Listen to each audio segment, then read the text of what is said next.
संसद भवन रे गत किछि दिन पूर्व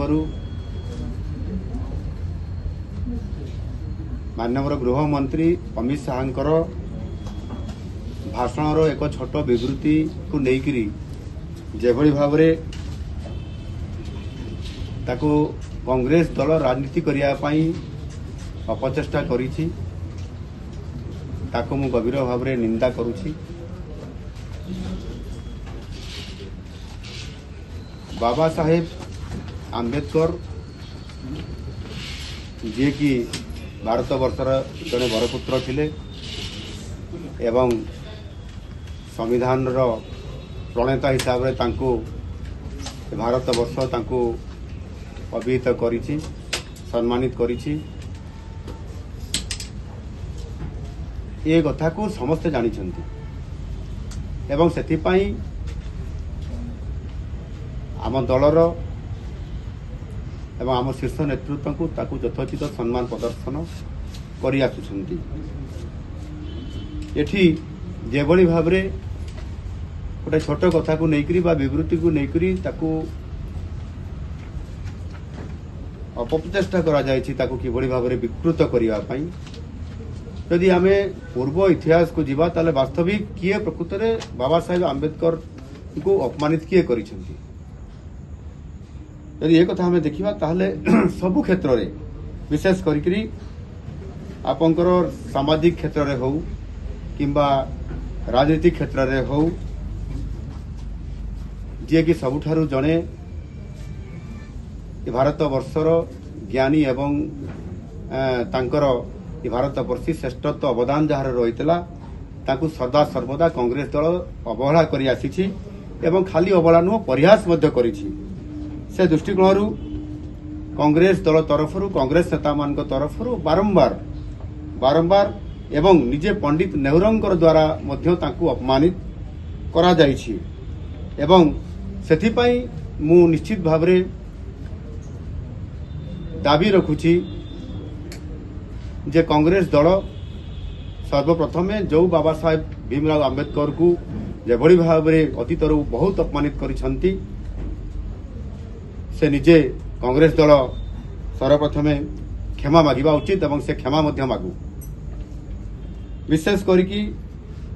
जेते बेले आपनकर भारत स्वाधीनता लाभ करला परे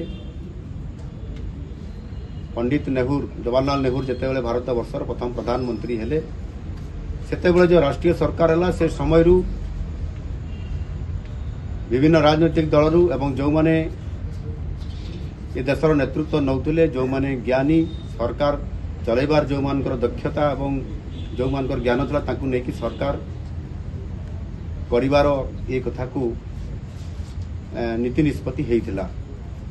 एवं सबुठारु ज्ञानी एवं अधिक ज्ञान अर्जन करिथिबा तथा शिल्प एवं विशेष करके अर्थनैतिक दृष्टिकोण स्वतंत्र भाव ज्ञान प्राप्त होता डॉक्टर बाबा साहेब आंबेडकर को से विभाग रे मंत्री न करी तांकु आईन विभाग दायित्व मध्य कांग्रेस सरकार समय पंडित जवाहरलाल नेहरू ही देइथिले एवं ता सहित मध्य एथिरे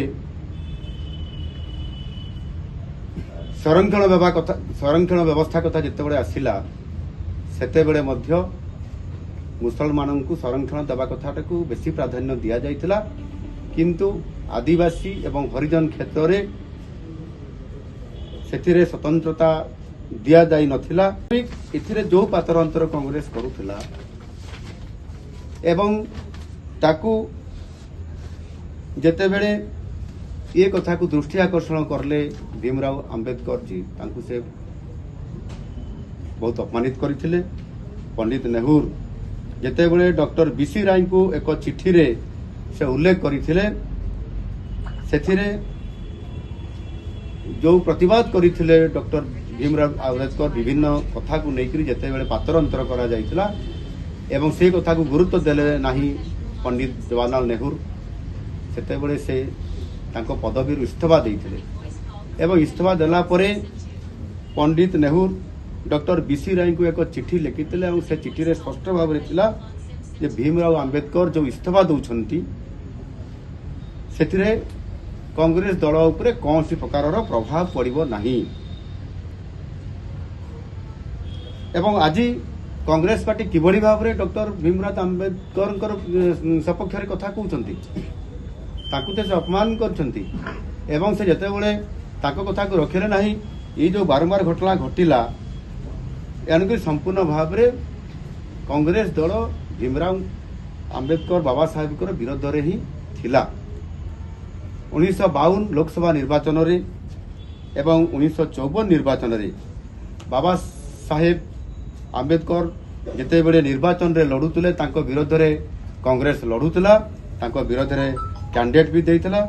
एवं से निजे हरैया निजे पंडित जवाहरलाल नेहरू विरोध में प्रचार भी करुले बाबा साहेब आंबेडकर को परास्त करने अपरपेक्ष जदि आम देखा ताले भारतीय जनता पार्टी जिते बड़े आम सर्वोच्च नेतृवृंद बाबा साहेब को जन्मस्थान मध्य प्रदेश जिते बड़े